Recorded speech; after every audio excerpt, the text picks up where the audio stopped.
மன்னார்குடியில் டிஆர்பி ராஜாவை ஆதரித்து துணை முதல்வர் உதயநிதி பிரச்சாரம் மேற்கொண்டார். திருவாரூர் மாவட்டம் மன்னார்குடியில் டிஆர்பி ராஜாவை ஆதரித்து பிரச்சாரம் மேற்கொண்டார். அவருக்கு பொதுமக்கள் உற்சாக வரவேற்பு அளித்து திமுகவுக்கு தங்களது பேராதரவை தெரிவித்தனர். அப்போது பேசிய உதயநிதி ஸ்டாலின் திமுகவில் மேற்கொள்ளப்பட்ட பல்வேறு மக்கள் நலத்திட்டங்களை பட்டியலிட்டார். அமைச்சர் டிஆர்பி ராஜாவை 1,00,000 வாக்குகள் வித்தியாசத்தில் வெற்றி பெற செய்ய வேண்டும் என கேட்டுக் கொண்டார். தமிழ்நாடு தொழில் வளர்ச்சியில் நம்பர் 1 மாநிலமாக மாறியிருப்பதற்கு காரணம் அமைச்சர் டிஆர்பி ராஜா என்றும் ஏராளமான இளைஞர்களுக்கு வேலை வாய்ப்பை உருவாக்கி கொடுத்திருக்கிறார் என்றும் பெருமிதம் தெரிவித்தார்.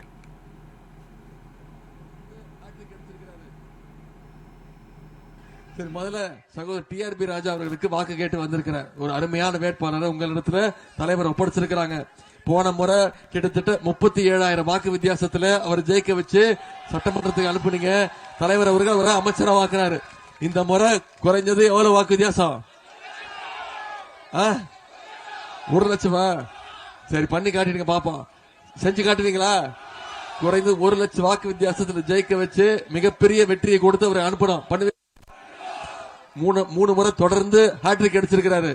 இந்த முறை 4வது முறையா அந்த வெற்றியை தேடி கொடுக்கணும். மண்ணையினுடைய செல்ல பிள்ளைன்னு கலைஞரால் அழைக்கப்பட்டவர் தான் சகோதரர் டிஆர்பி ராஜா அவர்கள். அது மட்டும் இல்ல, எந்த நேரத்திலையும் உங்களோட களத்தில் இருக்கக்கூடியவர், மக்களோடு இருக்கக்கூடியவர். கஜா புயலா இருந்தாலும் சரி, அது கொரோனா காலமா இருந்தாலும் சரி, என்னைக்குமே உங்களோட இருக்கக்கூடியவர், உங்க குடும்பத்தில் ஒருத்தராக இருக்கக்கூடியவர் தான் சகோதரர் டிஆர்பி ராஜா அவர்கள். இன்னைக்கு தமிழ்நாடு தொழில் வளர்ச்சியில இந்தியாவிலேயே நம்பர் 1 மாநிலமா மாறி இருக்குன்னா அது முழுக்க முழுக்க அவருடைய முயற்சி. இதுவரைக்கும் இல்லாத அளவுக்கு இன்னைக்கு அந்நிய முதலீடுகள் தமிழ்நாட்டை நோக்கி வருதுன்னா அது முழுக்கவும் அவருடைய முயற்சி தான். இன்னைக்கு தமிழ்நாடு முழுக்க தொழில் முதலீடுகள் வந்து நிறைய வேலை வாய்ப்புகளை உருவாக்கி கொடுத்திருக்கிறாரு. இதற்கெல்லாம் முக்கியமான காரணமான உங்களுடைய வெற்றி வேட்பாளர் ராஜா அவர்களை அதிகமான வாக்கு வித்தியாசத்துல ஜெயிக்க வைக்கணும். நீங்க ராஜாவுக்கு போடுற ஒரு ஓட்டோ உங்களுடைய அடுத்த தலைமுறை பிள்ளைகளுடைய வளர்ச்சிக்கான ஓட்டுங்கிறத மனசுல வச்சுட்டு ஓட்டு போடுங்க. அதனால உங்களை எல்லாம் உரிமையோடு கேட்கிறேன். டிஆர்பி ராஜா அவர்களை குறைஞ்சது 1,00,000 ஓட்டு வாக்கு வித்தியாசத்தில் ஜெயிக்க வச்சு போற சட்டமன்றத்துக்கு அனுப்புங்க. அது மட்டும் இல்ல, இவரை எழுத்து நிக்க போற வேட்பாளர் யாருன்னு உங்களுக்கு தெரியும். மன்னார்குடியில் யார் எழுத்து நிக்கிறா? திரு காமராஜ் அவர்கள் நிக்கிறாங்க.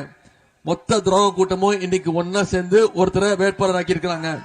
அவங்க ஆட்சியை பிடிக்கணும்னு வேட்பாளர் நிப்பாட்டல, அதிமுக கட்சியை பிடிக்கணும்னு வேட்பாளர் நிப்பாட்டி இருக்கிறாங்க. அதை மனசுல வச்சுக்கிட்டு ஓட்டு போடுங்க. அம்மையார் ஜெயலலிதாவுக்கு துரோகம், அவங்களை அரசியலுக்கு கொண்டு வந்த அம்மையார் சசிகலா அம்மாவுக்கு துரோகம், இப்படி அனைவருக்குமே துரோகம் செய்யக்கூடிய ஒரு துரோக கூட்டத்தை இந்த முறை தேர்தலில் அவங்களுக்கு ஒரு சரியான பாடத்தை கற்றுக் கொடுக்கணும். அது மட்டும் இல்ல, மன்னார்குடியில எத்தனையோ திட்டங்களை சகோதரர் ராஜா அவர்கள் கொடுத்திருக்கிறாரு. அந்த உரிமையோட உங்களை மீண்டும் ஒரு வாய்ப்பு கொடுங்கன்னு கேட்க வந்திருக்கிறாரு.